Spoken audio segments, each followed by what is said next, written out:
أعوذ بالله من الشيطان الرجيم. بسم الله الرحمن الرحيم. وما أموالكم ولا أولادكم بالتي تقربكم عندنا زلفى إلا من آمن وعمل صالحا فأولئك لهم جزاء الضعف بما عملوا وهم في الغرفات آمنون.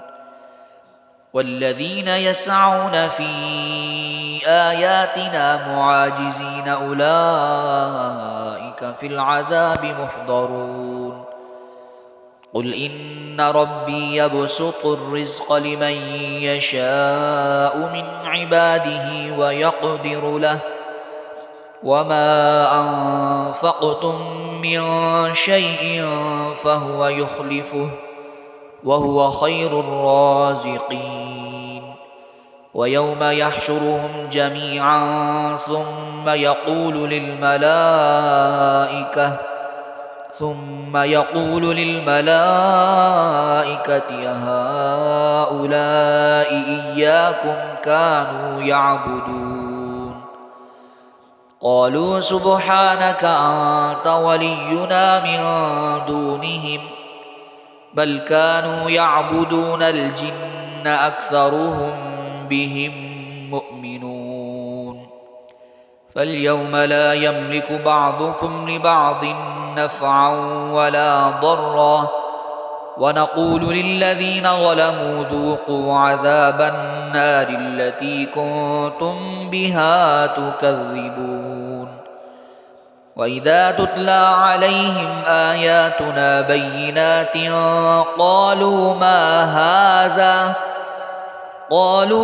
هذا إلا رجل يريد أن يصدكم عما كان يعبد آباؤكم وقالوا ما هذا إلا إفك مفترى. وقال الذين كفروا للحق لما جاءهم إن هذا إلا سحر مبين. وما آتيناهم من كتب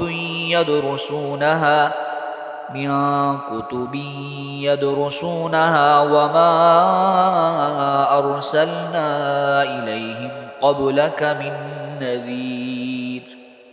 وكذب الذين من قبلهم وما بلغوا معشار ما آتيناهم فكذبوا رسلي فكيف كان نكير.